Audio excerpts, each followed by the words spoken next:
And I remember I met Don Grierson. He was A&R manager at Sony Music and Capitol Records. He signed Tina Turner, he signed Celine Dion.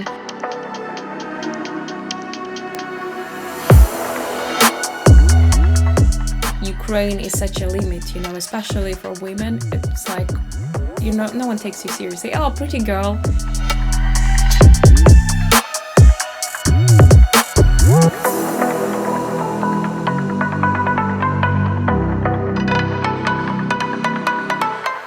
Yeah, but that was a really fun experience. And then I think when he became president, I never knew if I could put this picture up.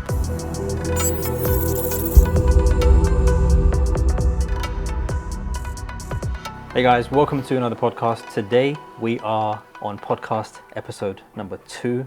I'm actually very excited where this journey is already beginning to go because today I have another incredible guest. Today we have Nika Finch. She is a producer, an executive producer. I'm going to hand it over to her. She's going to introduce herself and tell us a little bit more about the industry she's involved in and what she does. Nika, thank you for being here today. How are you? Yeah, pleasure to be here. I'm good, thank you. I honestly don't really know how to introduce myself properly. I always say, hey, I'm just executive producer, film producer. I'm trying just to find cool projects that can inspire people and do them. Awesome. That's it. So I'm very humble about this. I don't know. I like that actually because a lot of people like to boast a lot about what they've done. And I think if they've worked hard and they've got to a position in their life where they've achieved a lot, of course, you can. Mm-hmm. But I like it when people are humble about what they have worked on so far. Could you share some projects that you have worked on so far in your career? I always I have this attitude. I have projects, I've done it, and I just forget. Because it's like, okay, that's done. Why it should be interesting? I need something new, some new challenge. Yeah. That's why I'm more focusing on everything what is coming to be done. And what is done, I never remember, and I didn't really take any kind of credit for that project or whatever because I don't know. It's just like there. That's done. But yeah. On to the next goal. Yeah, every time, I was recently going through my CV and everything, just to keep tabs and so on. And I was like, oh, I've done a lot, And basically, I was not even thinking to be in film industry. Yeah.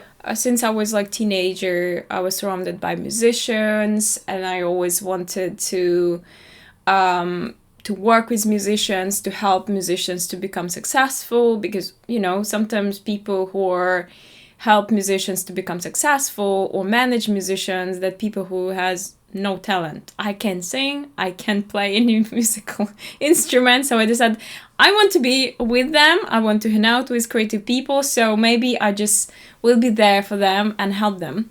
Yeah. So that's how my journey started, and I just remember I was 19 or maybe less, and I really wanted to go to another city for the concert, and something happened, I couldn't, and I said to my friend, hey, maybe I just will make our own concert in our town, and she's like, you never done it. Or well, if someone done it, I can just ask around and do the same, how hard it could be. Yeah. So, and it was insane because I just was ringing to everyone. Hey, so what do I need for this? Okay, you need to have this and this and this. Do you know who can rent it to me and everything? So I just arranged my first concert. Yeah. And I invited on local musicians and from another cities. Everyone came, and I made my first money independently. And amazing. I was like, wow, that's so fun, and I made money. So my idea was I will keep going in music industry, we'll do concerts and then become manager for musicians. Wow. So but so you got a good response. How did you reach out to people to get them to come to the concert? Oh, it's because I'm from small town in Ukraine. It's I don't know, up to 100,000 people there, and everyone knows everyone. So I went to governmental, city hall, Okay, yeah, And yeah. I just asked, okay, can you help me? And they just told me what to do. So I just did some posters, I put advertisement in newspaper and everything. And also people just talk. So everyone came and I had like some profit, And then I Amazing. started going internationally.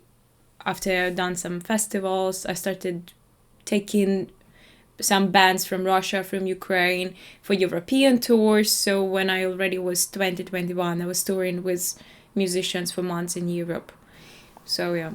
Wow. So that's what I remember. That was for me like, I've done it. That was cool. Other stuff I need always to look into my CV or to IMDb and just remember what I've done Yeah, with projects yeah. and everything.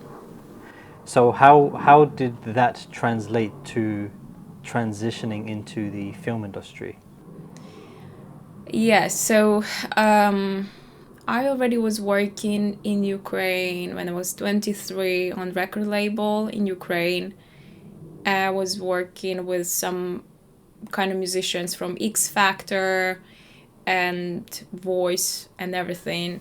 Yeah. I was helping like to manage them, to help the sound producer to make them big and everything. And then I understood like Ukraine is such a limit, especially for women. It's like, no one takes you seriously. Oh, pretty girl, and whatever, Yeah, yeah. And I understood. I started learning about music industry in America. That's actually the cradle of music industry when everything kind of begins. England, United Kingdom, right, and America. Yeah. So I got an idea that I need to go to America and to prove myself that I can be A&R manager, which means work at record label and decide who is going to be next successful person, because I had that background. And I moved to United States as an au pair. So that time I was already had my social media marketing agency because I thought, oh, that's fun. Yeah. And I was making money. So I was working daytime, 9 hours a day. I was working as a babysitter. I had 2 kids. It was me. Wow. Yeah, and I had like at night I was working in social media marketing company. I had some people working for me in Ukraine as well. So that's how I'm kind of was working in America, was making my way through, and then I started my concert agency in United States. I was bringing Ukrainian and Russian artist theaters, kids shows to America, Ukrainian National Ballet tour, all of this. It was kind of every time it was challenges, but also to just maintain my visa and just to provide some profit for myself. Yeah. And then I thought, I'm not going anywhere. Just like again, concerts again with my own like, Ukraine and Russia like artists. It's not what I want. And then I started reaching out to some people in the industry in America. And I remember I met Don Grierson. He was A&R manager at Sony Music and Capitol Records. He signed Tina Turner. He signed Celine Dion. No way. He got Apple Awards from Beatles. And actually, he only the one person who got Apple Awards from Beatles. And I reached out to him, and I was expecting the same kind of reaction in America for like some girl reaching out to me, stupid girl, whatever, what she knows. And I just explained him my idea, about some concept, what I want to do and everything. He said, hey, come to LA, let's meet. So I remember we driven to LA with my friends, and I met with him, and it was a really pleasant, nice conversation. And he said, these people like you, young people who just go for that, what your dream, it's really inspired me. So I will help you. Just let me know what you want. And I was like, that was such an honor to meet him, he's such a legend.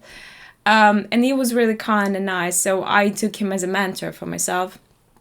And then we kind of, some other people from Ukraine reach out to me from other record labels, say, hey, I have this idea about record label. but based on blockchain. Have you heard about blockchain? I said, I have no idea what is blockchain. I have no idea what cryptocurrency. I'm not in that area at all. It's quite a transition from music to blockchain, isn't it? Yeah, I'm like, two completely different worlds. Exactly. I'm like, but I understood I wanted to do something big and something American based. I don't want to be tied up to Ukrainian and Russian scene and everything. Yeah. So I said, what is it about? And he told me, explained me the idea, and I really liked it because still it was involving musicians, but American musicians. So I thought, oh, great. Yeah. So what year did this take place in? When was it? It was 2017. Yeah, so 2 years I was already in United States. Right, so about 6 years ago. And I already was bored with what I do. I was bored with what I do. I just like, okay, done. I just want to something new. Yeah. And the thing is, he said, look, I have idea, the concept. I'm trying to hunt some investors. But can you help me to put up team together? And because I always know a lot of people, you know, I think the right attitude is to be friends with everyone and help each other. You know, for example, I see person, they doing great with this, and I know that, wow, if I will put this person with that people, they will be successful, they will be happy, they will help each other. Yeah. You know, it's really bring pleasure to do this. And because I have this attitude, I befriended a lot of amazing specialists. And I brought marketing specialists to the team. I brought Don Grierson. I said, look, we need record label. We know nothing about American record labels. Yeah. But the idea this, so do you want to be in this? He said, what are you gonna get? And they promised him 10% of shares of the company. Wow. And then we brought some girl who built all platform and everything. I brought Henry Lipato, who's a director and VFX supervisor for music videos and commercials for big people, like for 50 Cent and Jennifer Lopez. I said, look, I don't know anyone who's a director in United States and whatever. I don't know anything about film industry, but I just will bring you because we will need to shoot music videos and whatever. So how did you reach out to him? Oh, no, I knew him. You knew him already, He's from right. Ukraine. Yeah, he's from Ukraine. He has an amazing story. I hope he will be on your podcast because he's amazing with, you know, everyone loves him. He's like really cool guy to be friend with. He's always inspiration, like bright person in your life, you know. I would love to. You can make some introductions for us. Of course. Always. See, I love to put people together, so I will be happy to. Do you know, that's what as I was listening to you, I can tell that you like to bring people together. You're a people's person. So bringing multiple different talents together to create one amazing team sounds like you're very good at doing that. And you, from what I can see, you enjoy doing that too. Yeah, I love it because it's like, you know, it's like elements, like a puzzle. You just put puzzle together and you see beautiful picture.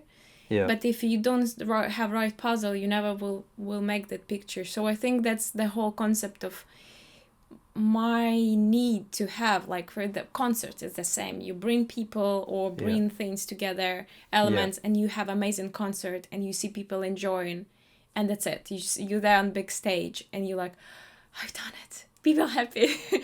But and I feel like you get more from listening to you. I think you get more out of.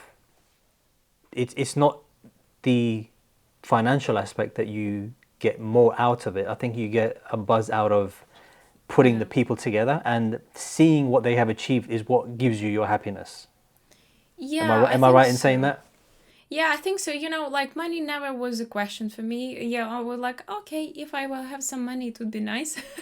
Obviously, nowadays we need money to survive. Yeah. Especially in last years, it's just horrible with everything.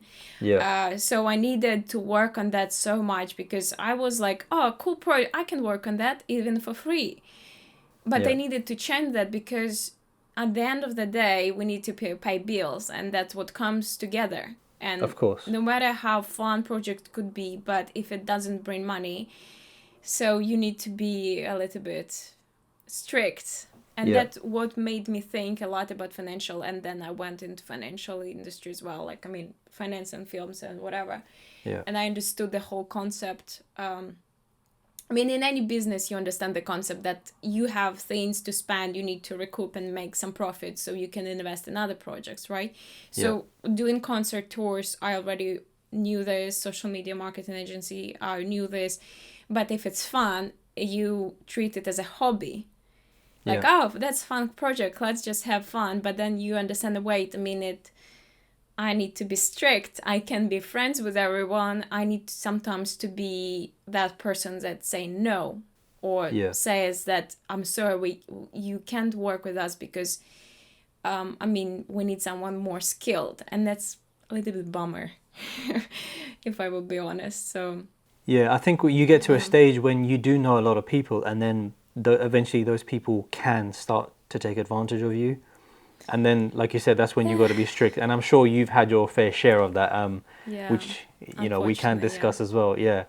And it's a tough position to be in because your intentions are clear and you want the best for people and you want them to get along well, etc., etc. But unfortunately, not everyone is in that same frame of mind. You know, they might see, they might see you as kind of like a way in for something that they need, so they just kind of go with you, you know what I mean? Always. But, you know, sometimes I let them be. I let them be because at the end of the day, you know, I just feel good that I helped. That's it. I don't need from anyone, even from friends. Like, you know, if I'm helping friends or anyone, or Ukrainian refugee flee from war, anyone who asked, I always help. Because I just don't need any thanks or whatever. I just want to see them happy, and I'm fine. I'm happy because I just knew that what my existence means something, that I've done something good. So I think that's for me is the most important thing. And sometimes I think maybe it's selfish, some kind of selfish things to do, because like I'm doing things just to feel my worth, that I mean something in this world, you know? I don't know. It's a really kind of tricky question, you know? Yeah. But I think at the end of the day, you know, I always say that it's the value that you're delivering to other people. You know, of course, you get what you want out of it. But for example, you've put two people together. Both of those people may have needed the skills of each other. And the fact that you have done that, it makes you feel good. But then you've also delivered a value in return. You know, you put those two people together. So that makes me feel better. Thanks. Yeah, I think that's the way I would look at it. No, I really will remember this because that's a good idea to think. Because I read somewhere like, oh, you're doing good, but you feel good about it. It's like very selfish. And I was like, oh, I'm a bad person. Yeah, but the thing is, people are always going to hate you for, it doesn't matter what you do. You're always going to have haters out there. You know. Oh, definitely. Even friends, you know, you help people, you go out of your way. Yeah. You do things, and at the end of the day, just some little thing that, like, you know, you didn't do just because you have your own life. Yeah. You know, they like, oh, that's it, I'm not gonna talk to you, and this and this. I'm like, really? So you don't remember everything what I've done, but you remember just one thing that just will prevent. And in business, it's the same. Everywhere, relationship, no matter what is it, like family, friends, business, people just remember bad things. They don't remember good things. Yeah. And unfortunately, but I always different. I always remember good things. And if something happened, I said, well, you know, maybe that was a moment. And I think it's a good thing to learn for every one of us. I think if everyone would do that, and that's what I expect usually in any relationship, business, friendship, like, you know, if someone done something, some mistake, no one is perfect. Yeah. We all human beings. We all have like emotional state, and also sometimes like, you know, some circumstances, like, I don't know, something happened, someone told, something in private life is happening, and this and this and this is like piling up, and you just not yourself, and you just make bad decision, or you hurt someone. Just go and say, I'm sorry, you know, it just was not really good. I'm sorry. Just let's okay. And I think if everyone people hold a grudge. Yeah, always. And the thing is, it always ruins from inside yourself. Yeah. Just yesterday, I was talking to my friend, and it was some mistake and everything. And she went to the guy and say, hey, I'm sorry, it was just so stupid. And he said, oh, I'm sorry, I just didn't know how to say sorry to you.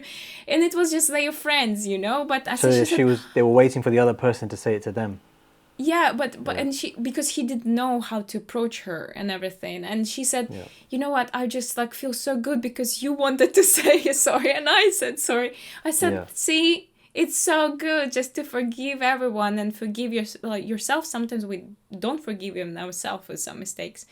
But I think if you let go and you just start from your page, it's always good. It's always positive and amazing outcome and new experiences. And I think a relationship in business relationship becomes stronger because Yeah. you already know this person done this, but they Yeah. done this because they were under pressure or something else. Especially in film industry, that pressure with everything is just always tough. Now, I think you mentioned some interesting points there, but just to add to those as well, when for example people are holding on to whatever it is they're holding on to, like something that you did to me like 5 years ago, you know, people tend to hold on to that, and it becomes such a brewing thing inside them that it Yeah. affects every action that they take in everything that they do. And you know, obviously we talk a lot about mindset on this channel, and people's mindset becomes so diluted, and they struggle. You know, they struggle with mental health potentially. They Oh, struggle with, of course. you know, with the actions of their daily lives, around their family, around their children, around their wife. You know, everything is affected. But then it's like you're always blaming the other person. Maybe you're the one who did something wrong, or said something inappropriate, whatever the Yeah. situation is, and then but you're waiting for the other person to say sorry. And on that one thing, Yeah. you are kind of ruining everything about your future. If you just let go, if Yes. you just, even if you can't physically talk to that person and say, I'm sorry, just forgive in your own mind. Just say, you know what, I've forgiven, I'm done with it, I've let go, now I can move on. But people struggle with that quite a lot, A and lot. it affects Yeah. everything. You know, the thing is, the problem with nowadays, I think mindset and all of those books people write and all of those kind of social media thing, like Yeah. self-love. Self-love builds selfishness so much. Self-love, it's not like fixing your mental health. It Yeah. just make you really like selfish. Yeah. Because like I'm not gonna do that to other people because you know I this no, it's not true. You know, no one said years before. I think when our grandmas, granddads, and everyone, that was such a different culture. Yeah. That was some kind of level of, I don't know, relationships, of culture, of respect and everything, that like, okay, you can do this, you should do this and this. It was really, I think boundaries were really established, and people felt like, you know, I need to do this thing, I need to ask forgiveness, or I need to forgive and just go and talk because that's how it works. Yeah. Now, no. If this person doesn't work for you, just take them from your life and just start fresh. What we have at the end, everyone's angry at everyone. Yeah. They self-isolate themselves, so they do not self-love. They're actually torturing themselves from inside. Because It's the opposite of what they should be doing. exactly, they're like, that person did to me, and they just like building more and more like knives, you know, like every knife, and just stabbing themselves. Yeah. And they Yeah. just killing themselves. And any love, any kindness, it just disappears. Next time when they met anyone and the friends, they already have that attitude like, oh, they did. That's I true. took them from my life, from my list. That's it. Now you're gonna be in the same category. I will expect that from you. So they even won't give a chance to person to show them as a friend. They Yeah. will never allow anyone to be a friend. And that's why we have so many suicidal thoughts of people, you know, so Yeah. many. What's self-love? Self-love, it's actually to forgive, to understand what hurts you, and emotions, and everything hurts you, just go and talk. Even if this person won't understand, they will say later. But if you will go first and say, I'm sorry, I was wrong, I know you was not right as well, and everything, because maybe something was happening in your life, let's just make a peace, let's just touch them. Even if they will say, no, I'm sorry, you're an idiot, go away. You done your part, and what you've done will help them to become better people. So that's all about what seeds we plant into every relationship around. That's what bloom. If you don't put anything, you will have dry soil and you won't have any harvest, right? So you will starve to death. That's my kind of view of any relationship. That's a very good analogy, actually, because this is a common problem in various or many relationships, as in husband and wife, for example. Yeah, of course. And family as well, between immediate family. There is a lot of issues like that, and that is one of, in my opinion, communication is one of the biggest problems that we have. Yeah. Communication leads to divorces, it leads to arguments, it leads to mental health issues, anxiety. Everything is, I think, the core component of that is, well, apart from mindset, is communication. Yeah, it's so true. Yeah, and I mean, we can have a deeper discussion about anxiety and depression. That's a whole different topic, and to some extent, I believe it is kind of manipulated by the pharmaceutical industry as well. But we won't go into that. Not on this podcast, anyway. That's a bit of a spicy topic, I believe. Yeah, so, I think so. So going back to what you were discussing about the actual film industry. Now you're transitioning more into financing films, right? Could you share some details about how does that all work? I mean, we did speak to your husband Daniel in the last podcast, and he did mention briefly the outlook of it all. Could you give us a deeper understanding of what is it like to approach investors, especially being a female from Ukraine, in a kind of mostly male-dominated industry, right? How did they take that? Oh, my favorite part.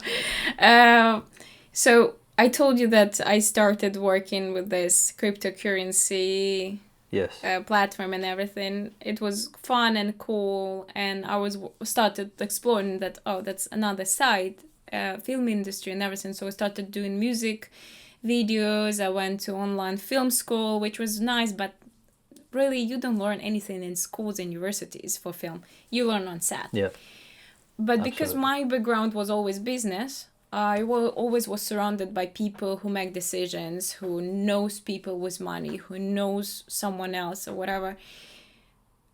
So I thought, maybe, I can be first AD or whatever. Just, manage schedules. I'm good at organizing. Concerts are great and whatever. That's what I do. Produce concerts, organizing everything, logistic. But then I discovered myself that no, it's not, because I love to be in charge. I love to be in control. I love to talk to people about how to execute the project, how to make this project more profitable and better. So having understanding of that background of business, and also because I'm Ukrainian, I have a lot of access to Ukrainian, Russian, and any other post-Soviet places with finances. So people know people, someone knows someone. So that's how it started. I just started working with some projects that they just was looking for finances. Obviously, I didn't know everything how it works in film industry. So I was really saying, look, I have access to them, but explain me how and what works. So that's how I learned how to understand the film industry. I learned everything from inside. But because I was representing investors more than producers who was coming to finance projects, my interest was to protect investors. Because if you know, there are so many dreamers. They all have amazing script, amazing project. Everything will be amazing. But when you go there and you go in these documents and you see that's not true, you lied about this, how we can fix this, how we can make sure that investor has guarantees. So Yeah. my position was more to protect investor and to find out if its project is good. Interesting. And doing this, I understood what is interest for investors. So they interested to not to lose money, not even to make on films. No one really expect to make money on films. Investors who invest in films, it's more their passion, like to be And as long as they get part. their full money back, investment Exactly. back. Yeah. Exactly. That's like a game, you know. I want to be in a film industry. I want to meet actors. I want to come on set. I want to be there. Yeah. And also to feel I made this because I gave money. Without me, a main element, nothing would happen. So we came up with idea what kind of investment packages we could provide, what perks we could provide, for example, red carpet premieres, VIP, dinner with actors or whatever. And they love all of this because they make money on real estate, you know, or any other, you know, businesses. What they do in real estate, they can put money and take 30% profit, never losing money, you know. So learning this, you understand. Well, it's really challenging to explain. They kind of will make money from films. So we pitch these projects is like just to make sure they're not gonna lose money, and they can have all of these perks and amazing experience. Or maybe someone even want to become an actor, but they really shy to go in some films. So we can give them little roles, get a coach, and help them to you know, to become an actor or something. Yeah. But that's all about experience. And to answer a question about being a female, Yeah. well, I always need You to got to be think strict. about this one. Yeah. I always need to be strict. I love cute dresses, like 50s style and everything. But if I go for any business negotiations, I pretty much need to wear pants, high heels, and have really serious face and don't really smile to them and be like this. Because they really don't respect me and everything. They think they am flirting, but I'm just really positive person and they're just, you know, really positive about everything. But talking to investors or to any partners, I need to be very kind of how they say professional business bitch. Yeah. More business bitch. And my friend from Boston, she said, Nika, no, you need to be this kind of, you know, not really pleasant girl and everything. But I said, I don't want to be mean. I just want to be a nice person. But in business, sometimes you can't. You need to look like you're strict and sometimes to lower your voice just to make a point. You know, it's just a lot of things I've really learned about how to do negotiations to make sure they will take me seriously. And to make sure that someone with me when I'm on some meetings, especially with men, especially from Hollywood, because they always think to give you some credibility and just a kind of a bit of authority as well while you're there. Yes, and also don't make it look like it's a date. Yes. Because some of them, Sorry, go ahead. No, some of them just scheduled like on LinkedIn, you write on LinkedIn and you just like, it's cool. You have project, I have investors. Yeah, I have also some projects. Maybe we can do collaboration. Let's just meet and chat about business and everything. You talking business and everything. They come and they just see that you are with some other person came and they're just asking about like. They had other intentions. They saw a pretty face and they say, And you just plain dumb. You just don't understand what they expected. Yeah. Just like, no, business. But the funny part, you don't let them understand as well that you understood that it was their game. So they kind of like, oh yeah, now I will play business and that's it. I see that you actually can help. You know that kind of type of girl that just come here to play Hollywood. And they had to quite literally flip the script. Yes. So it's really interesting, but not with everyone. Some of them, especially if it's older who's like his daughters or sons or who already, you know, kind of they done projects and everything, they just want to help. Honestly, there are a lot of genuine people who just want to help, who just want to support, who just want to give you their knowledge or just to put you in touch with someone, and I really respect that, because I never forget these people. I always give back what they helped me with, and then just like building friendship, strong friendship with these people, always looking after them, you know. Yeah. I think that's a very important connection to have.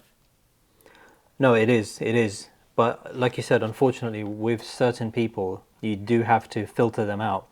And as you mentioned, you got to be very professional when you approach them, because a lot of people will take advantage of you. And especially, you know, like yourself, you're a pretty young woman being in that industry, and a lot of people will try and take advantage of someone like yourself. Unfortunately, that's not something you can change. And when it comes to money, you know, you mentioned that these guys they're very wealthy. They make money through real estate, you know, crypto investments, whatever it is, right? They don't technically need the money. So if they are investing into your film, and they're expecting to have a minimum, you know, invite me to the film premiere or red carpet or events or whatever it is. Have you ever been in a situation where they've asked for something more unexpected from you being a female?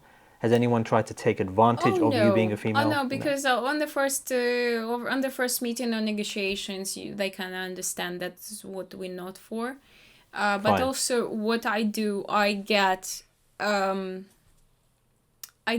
people, my investment partners. They all male, and we all just good friends, and we just doing business. They all have families. I really, you kind of we got on a good foot with them and everything. So we just discussed, and they go to negotiate. So I prepare them. I prepare projects with producers, and we'll check if it's all good. I just will make sure that can we get this to investors? Can we do this? Because I always look after investors. Yeah. I will make sure that producers are very happy. They will have finances and everything, but I always look after investors, that investors will have security. Because unfortunately, there are a lot of independent filmmakers who's doing films, they know what they do, and they fail. Or even if it's professional producer, they've done a lot of films, sometimes the film could not make it. So knowing all of these aspects, I'm making sure that there are a lot of securities. First of all and foremost, money never goes on production account until all finance is secured, and everything should be on escrow account. That's I just learned from myself, and even for my fees, because sometimes you help and you expect to be paid for your consultation, for all of this work as an executive producer, and you could not be paid because money goes to production, and production won't even send you money. So that's really important to have in your agreement the clause about the right to enjoyment of the film, that you literally can stop film from being released until they pay you. And that's a tough game, because here you are friends with them, with everyone, but then sometimes you understand that they kind of think they do a lot and everything, and the thing is only just to make film work and everything. But you said, no, wait a minute, I spent so much time, I spent so much energy on this, and you're not going to pay me. Here you need to put your foot down, and just to make sure that you're going to be paid, because everyone will know that you're not going to be paid. You will lose your reputation, you know. Of course. They feel like they're more entitled than everybody else. Of course. So that's why, and especially when you're a producer and you make production and you meet all of these actors and you see how big production is and everything, you know, you feel this power behind, and you think, I'm not gonna pay you, I'm gonna make decisions. And even in a team as a producer, if there are 2, 3, 4, or 5 producers, they were like, I don't know, they all fight always. It's a big drama thing. That's why I don't really, I don't know, I love production side and everything, but I consider myself more as an executive producer, to do work more with finances and with negotiations with talent agents like CAA, William Morris, or, you know, any other sales agents, distributions, you know, just to put things together, and other people can do whatever they want, you know. I know what kind of projects will sell and what kind of project will make money, what isn't on the market. But I love to deal more with business, with negotiations and making sure that everything will be paid back. I mean, with investments, investors will be happy and production will be finished. Do you think a lot of people overlook the whole process of actually making sure they have all the right documents, and sometimes not even think about having this kind of documents that they should for a production of any level? It depends on investor thing, because some investors, they don't really care if their document this or this or this. But our investors, Right. they usually ask a lot of documents, and already before even go to investor, for example, now with one company that I'm working on other projects, they have two projects. It's like they're gonna make films, but this film is gonna be a proof of concept for TV series. So they're gonna pitch to Netflix or I don't know to whom. Right. And they are a legit company. They are their own sell agency. So I know that they can provide this and this and this. Yeah. With them, it's easier because I already said, guys, I'm going to be very tough because our investors, and it's not going to be like American investors who just like, oh, whatever, I'm just sending and whatever. No. I just will have you to sign if in any case, this and this won't happen, you will give rights of the film to them, because I just know that this kind of independent films, if they won't even say on a paper or even will agree in any case to secure investment of the investor, they fraud. They afraid they're not gonna recoup the project. And these guys, I said, no, of course, we can do this, but if this and this and this. So you see, they know the business. They understand how to make sure that the film will be shot, will be delivered and distributed right in the right time, and everyone will be happy because they're interested to make money after, to have a relationship with investor later. So that's what now we're looking for. And for the last few months, I was reviewing a lot of productions. I had so many calls.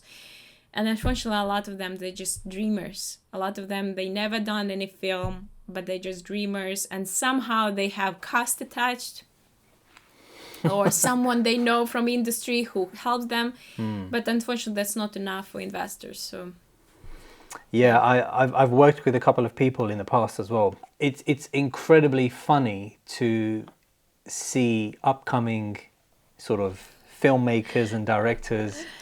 And they, it's one thing to know how to physically operate a camera and shoot, and it's a completely different thing to actually direct and produce that movie, and you can't do everything, unfortunately. That's not how things work. No, and it's if not. you don't have the right team, you don't have the right sound people, it makes the whole production terrible when you see the final piece. And then the relationships between the people involved, the actors, actresses, etc. It's not the same, because when you see that final quality of the film, those people don't want to attach their name to it. They don't want to be a part of it. And then if it comes time to make a feature film, you just don't know what half the time they don't know what they're doing. I've encountered people like that myself. And let's not even talk about the documentation, because there is no documentation. There's no legal contracts. There's no paperwork of anything in place to say this is what's happening. Unfortunately, it's a lot like that. Yeah, I know. And it's like, I worked in some projects when I just started transitioning from music industry to film industry. And it was some music videos and whatever, and sometimes director comes on set and no one knows what to do. We know what kind of idea is for a music video or something, but because some directors, they're more visionary than technical. For example, like Tarantino, he can come on set and he will see set there, and they're like, okay, let's paint this in another color. Let's put this, and that's the thing that they just like redoing everything, because he's more visual than technical, right? And he's a smart guy. I love Tarantino. He's one of my favorite directors. But for example, another guy whom I know, and he's amazing director. Like everything with he looks so visionary and amazing and with subcontext. But the problem is he can't write script. He can't make a short list of what things. Even if you will send DP, okay, let's make short list for this and this and this, so we'll know exactly how we're doing that and everything. He can't, because basically it's not working for him. When he's gonna be there, that's when he will start create. Right. And you know what? It's fine. It's fine, because I worked on these productions, and I've seen the final product, and it's amazing. It's a little bit stressful, and your team should be ready for this. Yeah. But that's type of director in this production, and it's fine. They work for certain environments, though, isn't it? Yeah, exactly. Yeah. It's like, for example, when I'm in my office and I sit there and I do my work, I know that this is my work mode, and I can do things properly. But then if I'm in another environment, it makes things slightly different because there's distractions going on, or X, Y, and Z. So I think that's how some people operate, and especially when you're at a level of directing a major film. Yeah, I think that's you gotta be in that environment to actually really bring your creativity out and actually execute what you are best at doing. And that's really big pressure, even I'm talking about my husband, it's a lot, and sometimes he just forgets how good he is about what he's doing. I think he's very humble as well, and I sometimes we get script for us to produce. We were looking for script just to produce ourselves, not like bring in finances or whatever, but our main goal is to produce high quality films with big values that actually can help people to change their lives or change their mindset. And that's what we're looking for. We're not looking for $100 million movie productions to do whatever. It doesn't matter. It could be $10 million film, even like the film Whale. It's such an amazing film. So many things to learn, and it touches heart, and it just and it was $10 million something. Wow. It doesn't mean how much money you have, the more what kind of script you have, and director's vision, and actors. And that's what means. And my husband, I just like the way he always sees things, because we got some script. And our rule is we never show violence. We never glorify any violence. No swearing, no violence, no any kind of exorcism and whatever, because the world is already mess. It's crazy. Already dark. And people are already violent, aggressive, and we don't want to promote this. We want to promote peace. Absolutely. And that's the main point. So we got the script with amazing sub-message about their ecology, about that people are ruining planet and how it could backfire us. Yeah. So it kind of really shows what we do to the planet, and to call people to prevent this, to be more kind to the planet. Of course. Amazing script, but there are some things were so gross. I'm like, oh, amazing script, but I don't want this, and I don't know. Oh, I don't know. Can we do this? Yeah. And I say, okay, you know what? I read script. Tell me how you gonna shoot this. Tell me what you see. And with the way he tells already, reading the script, I've seen the film that we're gonna execute. And I'm like, that's amazing. Now I know that even these scary parts or whatever, they're not gonna be scary. We just imply it and just show it from different angle and point of view, and it's just gonna be amazing subcontext, but people won't be seeing anything violent and gross stuff and everything. And that's what I love about him. That's why the deep meaning, he always sees everything on much deeper level, or more sophisticated, and with many, many layers. And I think, a lot of films nowadays, they don't have it. They have really visual stuff and everything, but people don't really get anything from that films. So what's the point? No, I think there's a lot of recent films that have come out. I do want to touch on 2 points of what you just said, but there's a lot of recent films that have come out, either in cinema or on just purely on Netflix, for example, that just don't have, they got very high budget actors, high profile actors. Like there's the one that's come out recently called The Mother from Jennifer Lopez. Yeah, I've seen it. Yeah, I watched that recently as well. It's a good film. You know, I've got nothing against Omari. You know, I love Omari from Power. You know, Ghost, and obviously Jennifer Lopez as well.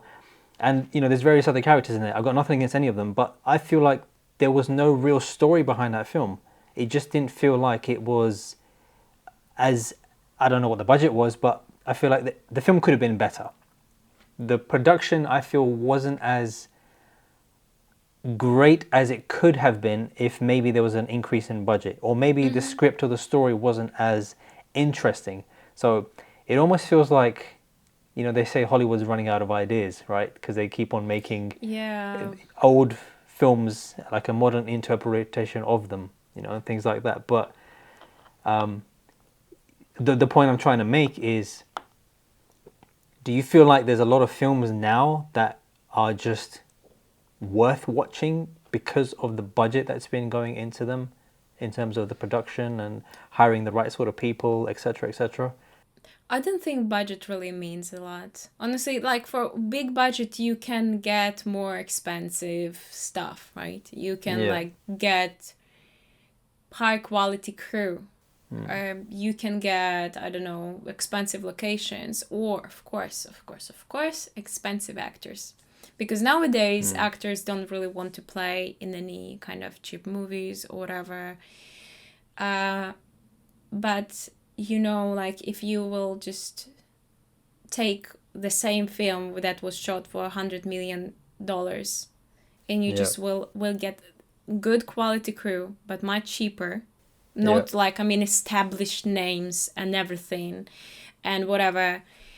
Of course, it's going to be much cheaper and the quality is going to be the same. It also depends where you shoot. In United States, it's very Yeah. expensive to shoot. Yes, they have cash rebates, tax incentives, or whatever. But now Europe is really coming to the stage, and a lot of people go into Greece, they go into other countries where there are a lot of tax incentive. Canada has amazing tax incentives, but Yeah. still crews are really paid high because the union and whatever. The point is, the most important is story, script, Yes. and director. If, for example, script is usually like different writers, they write different scripts. Some writers, they write script like a novel with details and everything, but then it takes away a little bit power from director because they kind of implying how it should feel like. But some of scripts are more like a blueprint, so they give a storyline and everything and what should be said and whatever, but it's up to the director to fix dialogues, to make it more stronger, more powerful, to explain what exactly person feeling or what emotional state they are in and whatever. And I think what you said about the film Mother, it's amazing film, it's amazing story, but I think their relationship and connection and struggle of mother being taken away from her daughter was not really shown a lot. I think that's what I was trying to say. This Yeah. story of struggle being away from her daughter, how they reunite and everything. Yeah, J-Lo is amazing. She's amazing. I love her, and she's good actress. But it's up to the director to help her to show this, to explain what she's feeling, what exactly she's going through, what thoughts she has. I think we didn't have a lot of in that film understanding what thoughts she had in her head. Yeah. I think she tried to keep it as... to her. Yeah, exactly. But I think because of her background in the movie as a character, she tried to be a strong, Tough, emotionless person, you know, or tough person, just to not wearing her emotions on her sleeve type of character. I agree, but we all humans, and especially when you're a mother. Yeah. That's different, you know. That's you a completely different story, yeah. Even animals being mother and their mother instinct is different, you know. So obviously, I loved that movie and I felt the struggle. I got the point of the story, but I was not emotionally attached so much to characters. Yeah. You know, that's a whole point. Yeah, so... But I think there are a lot of films that people can watch, and especially without even famous actors. We don't need really famous actors. Just The thing is about, movie making, that, and I hate this because as like person who knows filmmaking, and I know that for a story you don't really need to have famous actor, but for business side I understand you have to, because you won't sell your movie. Yeah. So what happens, like my husband, he said, I don't want named actors in my film because I don't want people to feel that kind of story behind this actor and everything to be brought to the film, right? Because Jennifer Aniston, she's everywhere, Jennifer Aniston. You won't take her, she's been Rachel, Jennifer Aniston, everywhere she's the same, so if she comes to the picture, she will bring Jennifer Aniston character into the picture. That's true, yeah. There are some actors who can change personality, whatever, yes, but still, everyone has association with big names. Oh, this guy played tough guys. Oh, this guy, this. And I support my husband in that, okay, let's get new names and everything, good actors, so many. Yeah. But if it's not going on Netflix as VOD platform, where it doesn't really mean a lot to have names, right? That's why Netflix, they do their own production without big names. A lot of people can really become big if they were in Netflix TV series or whatever. I think that's a very good point, because from that film, The Mother, Omari Hardwick, he played Ghost, and when I was watching him, like, what's Ghost doing in here? Not what's Omari doing in here. It's just like automatically you switch. You're like, yes, that's the one character that you remember that person for. You're absolutely right. And then everything else that they're in after that point is like, Ghost, we don't know what happened in Power, so what are you doing in here? You got to finish that first. That's true, and that's what ruins you, because you already have some expectation from him being a ghost in this movie. You expect him to be this way and this way. And it's fine, because, for example, like other characters, they can be really different, but what audience has in their minds, Yeah. By the way, Omari, if you're watching this, let's do a podcast. Let's talk about this. We need to discuss this, man. I hope he will come to your podcast. It's so many things to share one day about. Yeah, but I mean, like, when you bring new characters, new actors to the play, it's actually you can, the right director can help them to open such a new personality for them, new way of understand what characters they can play. For example, like Daniel, my husband, we shot this short movie, That Valley. We thought, let's just do something, because we all live in the United States. Let's just do something small, just a proof of concept, just short film and everything. And I think he told you about DC Douglas. Douglas, by the way, that's an amazing short film. I've watched it and I was very impressed with the budget that you had and the outcome of what I saw. Very, very nice. Thank you. Well done to you guys. It's always love of our friends who supported our film and his vision, my husband. So no, it's very, very good. I'm impressed. Thank you. Soon you will see a feature film if everything goes good. If my husband will finish script. He was saying that I need to find some time to actually finish that script off, and then we can start shooting. Dude, do it, man. I will be there. I'm sorry. Every time, like, so when are you gonna write it? I need at least 2 months to finance and do everything. But yeah, I really hope if everything is gonna be as planned, with help of our friends and partners, we're gonna do this year. And in Greece, it's 40% cash rebate. It's amazing. But that's what he done. Like, he brought Douglas, and DC just played this character, and we're like, we see other characters he played. He's like, he never been that character. I'm so like, you made DC such a different character. He's so cool there. I mean, he cool in every like project he worked in, but he's such different. You haven't seen him from that perspective. And I think you just like, it's amazing. This character and this actor, a perfect match. Yeah. That's why I think it's so good that it's like, there are some characters that can actually help actors to find themselves in different direction.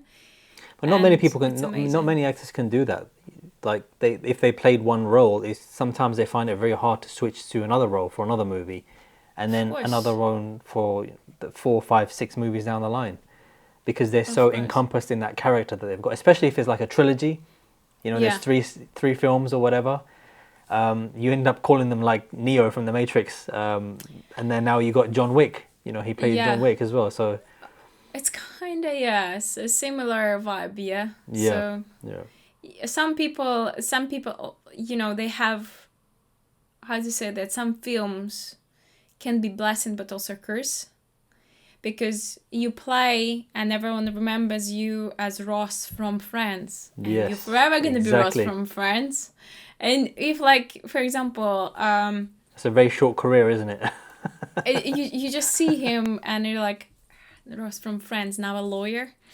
You know, it's amazing. They all amazing actors, but I'm saying that sometimes it's too powerful to break association, and that's why maybe even some agents of actors, they say, okay, you know what, you're done with this kind of type of films, you need to work on drama.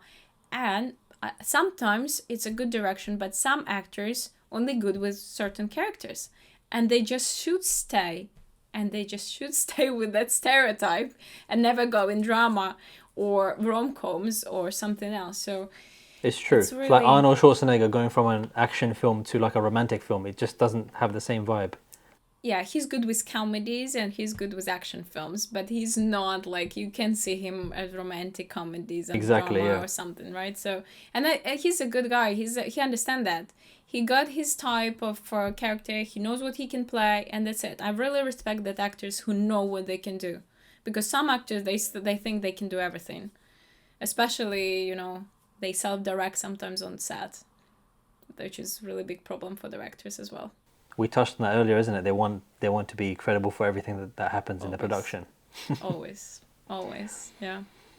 Could you potentially talk about the dark side of Hollywood? Is there anything that we don't know about, and Yeah. well, the general public doesn't know about? I mean, I know there's a lot of, I'm sure people have heard there's a lot that goes on behind the scenes that really is hidden from the Yeah. public, of course. Yeah. First Have of you all, it's really, experienced stuff like that yourself?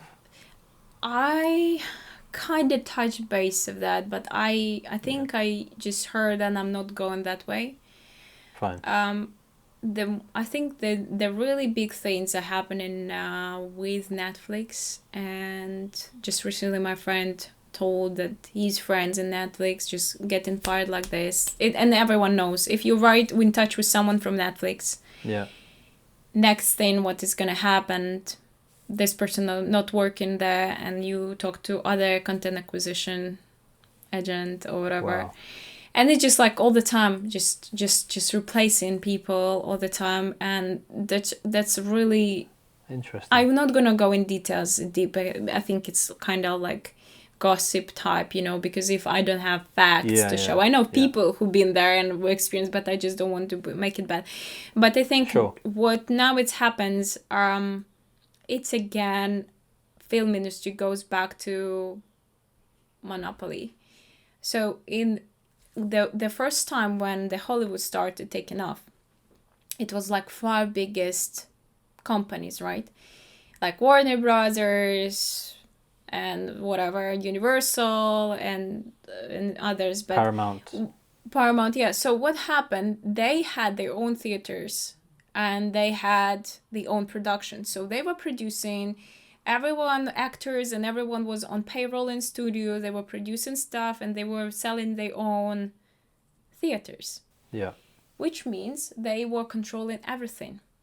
They were controlling what's gonna be released, who's gonna be next star, and everything. And that was I think the really dark time for Hollywood, because a lot of, you know, I think now even TV series Hollywood on Netflix really will show what was happening.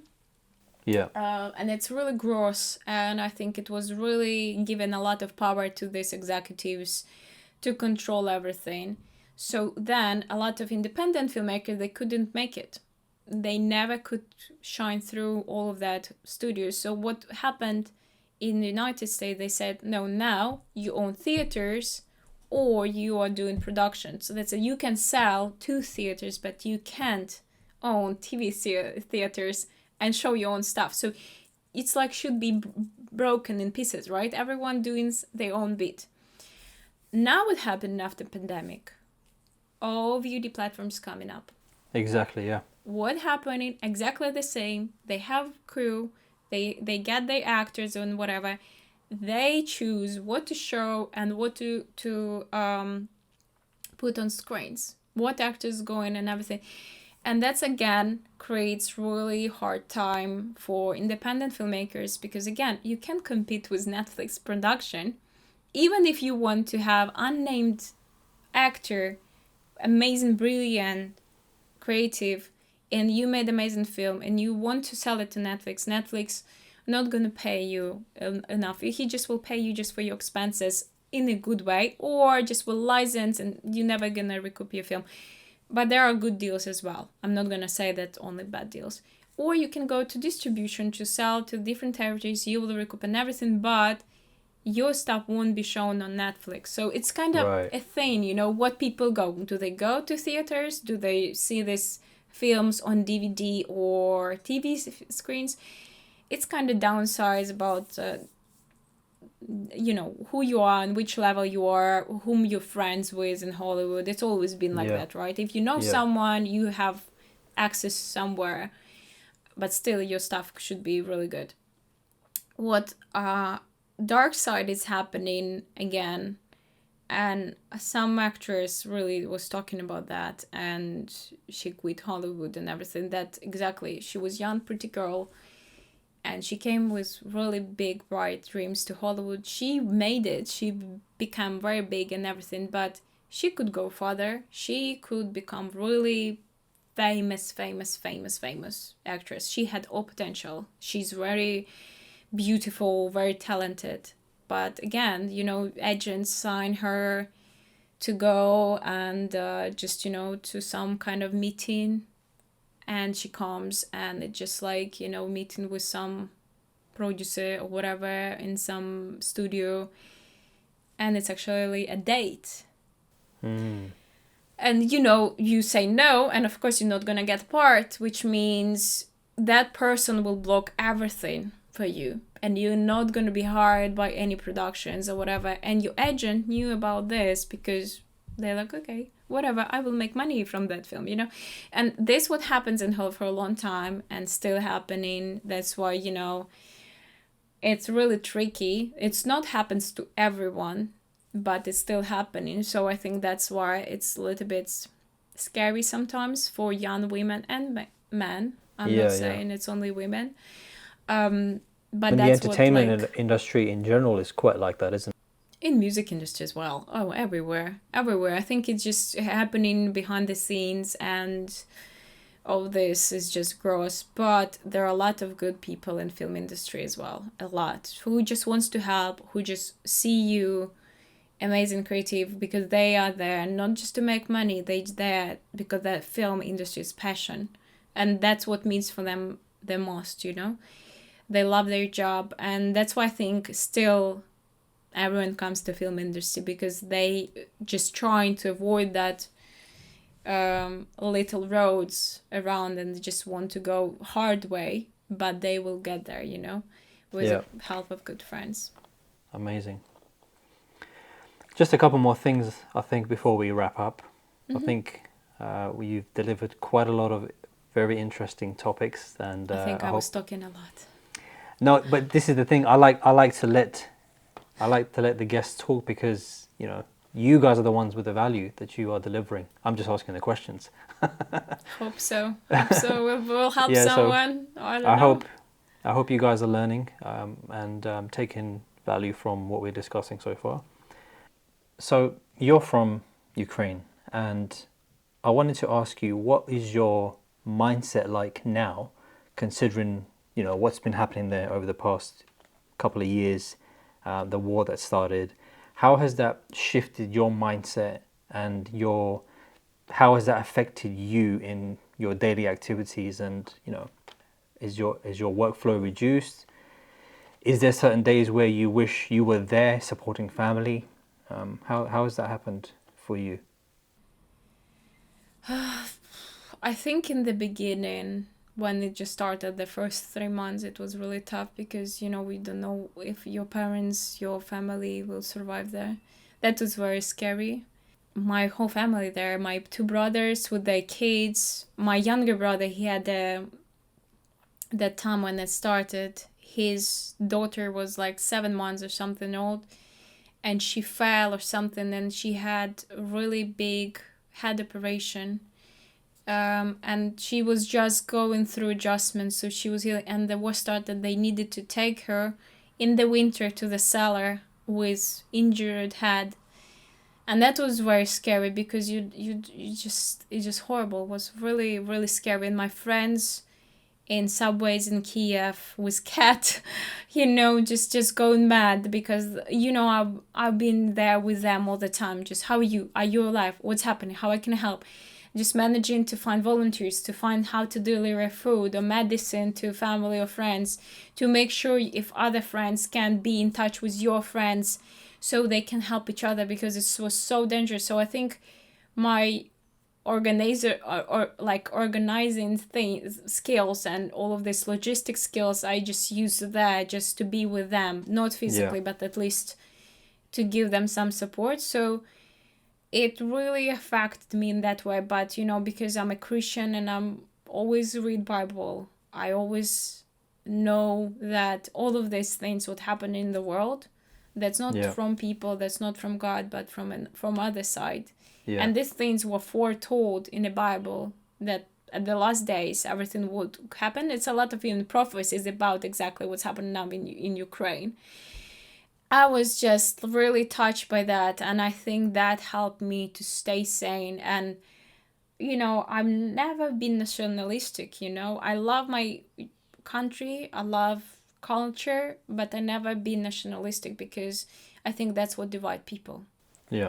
Everywhere. And we are all human beings. We all have the same qualities. We have the same fears. And unfortunately, we are really easy to be manipulated by government, by media, by everything. And that's what divides us and what the goal is. So it just, I think we still need to be understanding and love each other no matter what, and not to give hate to each other. But I think even a lot of my partners in Russia, they struggled a lot as well, because they just like, okay, we support in Ukraine, we support in this, and it's tough. We don't know what to do. We don't know how to help. We don't know. And it's also, you see another side, you see how they struggle, and they can't leave country because they have parents who are paralyzed or something, and you with them as well there. So it's really hard to be kind of to take sides because you don't want to. I think that's a big challenge in work as well. But I think the war in general affected a lot in business side, because America went to mass. It's like crisis, financial crisis everywhere. Few projects postponed because of that. My husband Daniel, he got the film. We actually got the film. Like $10 million film to be made that year, and it got postponed. We don't know when, because investor doesn't know what exactly when he will stabilize his situation, and it's film about him. So it just kind of things change so much, and we just, I think, still adjusting, and we just keep praying for for just peace. It's not easy, but it's something that's not in our control at the end of the day. There are bigger forces at play here that we have zero access or confluence over, so we just have to go with the flow. We always know only 1% of truth, what happening everywhere. That's why we never can trust any media, any politicians, anyone. We just need to be human beings, just love each other, support each other, forgive each other. And then we will be strong, and then we never lose faith in goodness. I think it's a very positive message that throughout the podcast you have spread so far, and it's love. Love is everything. The biggest. It is, it is. It has the highest sort of frequency as well. Everything is energy is frequency, right? And Love Of is course. very high up there. So, yeah, it's Yeah. very powerful. I think even animals learn from us love, you know? You have a dog, and if you never gonna Yeah, give him exactly. love, he's not gonna be that way. But if you raise puppy and you give him love, he always comes to you for cuddles and kisses. So it's just like such a powerful thing to love, to be loved. And I think everyone wants that, you know, even in any relationship. Like, is it personal relationship? Is it business relationship? Just love, genuine love to people and understand. And if you love, then you're just open to understand and forgive. Yeah. There was actually an experiment as well, just before we wrap up. There was an experiment that was done actually to a bottle of water. I think it was done by a Japanese gentleman a few years back. I can't remember when. But he had two bottles of water, or he had them in a jar or something. And on one of them he labeled love, on the other one he labeled hate. And he would go every morning, he would go to the one that said love on it, and he would praise the water. You're amazing, you do incredible things for our body, etc., etc. Yeah. And to the other one, he said, I hate you, you're disgusting, you're ugly, whatever. And over a period of about a month or a month and a half, the one that he was giving love to was still pure. The one that he was saying bad things to and saying, I hate you, actually became moldy within that jar. Yeah. Yeah. And it's incredible because words carry energy. Yeah. We and all have energy, right? we are energy. Everything is energy. So, you know, that's why we transfer all of that energy up from here and outwards. You can tell if you're angry, you can tell this person's angry because that's the energy you're giving off.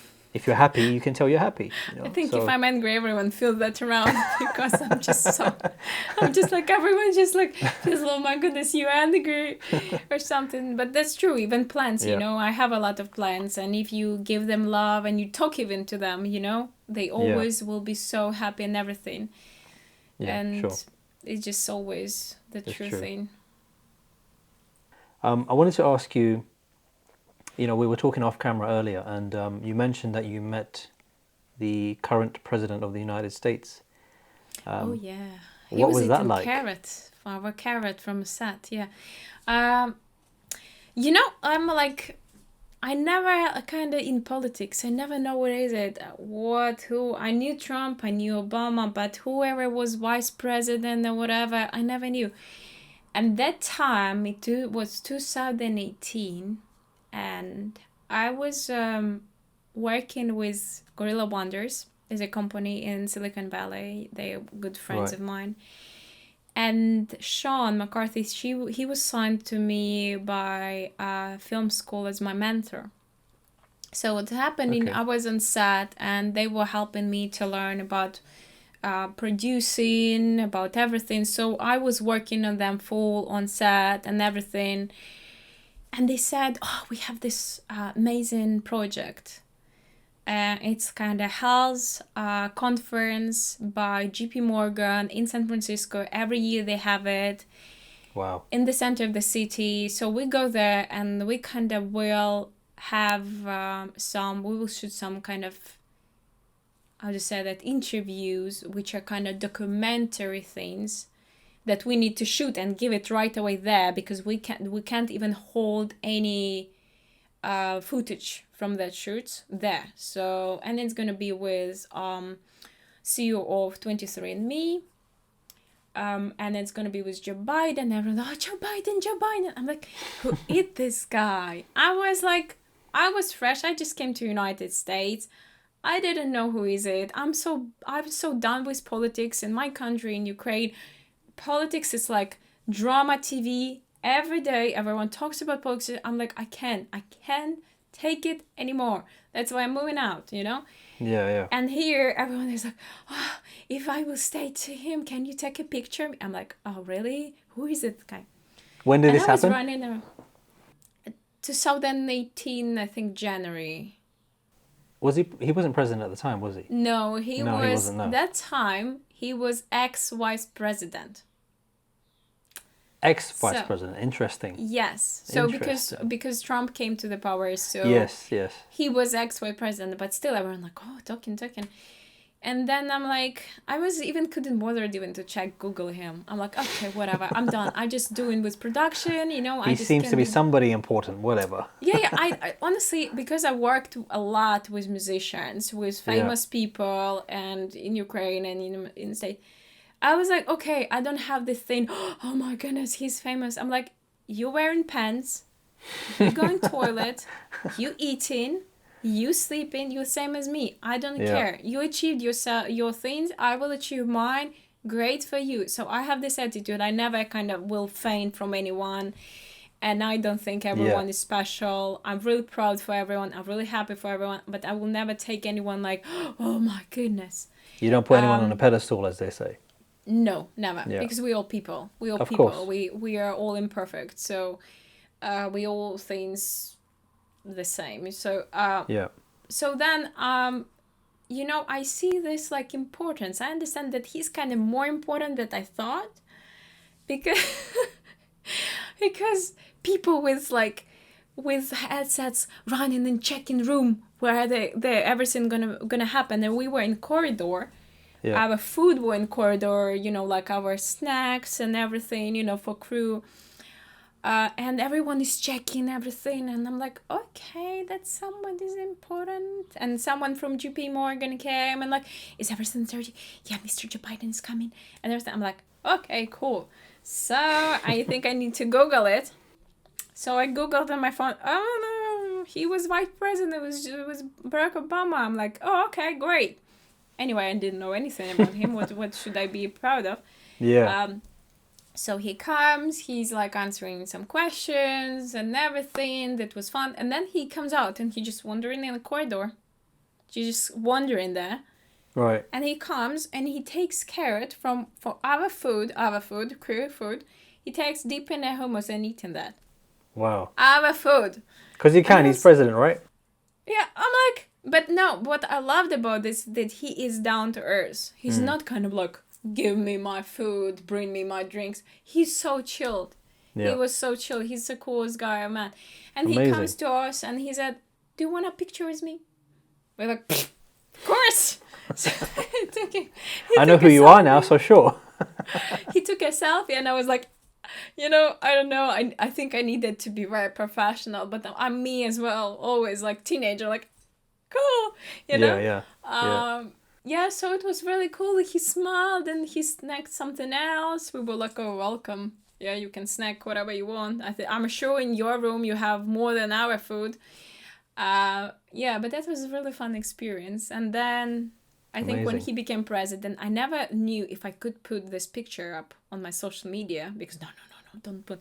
Yeah. But I thought it was 3 years, more than 3 years. I think that's what happens. Like we can expose this, and it was selfie taken by him, and I have witnesses of that.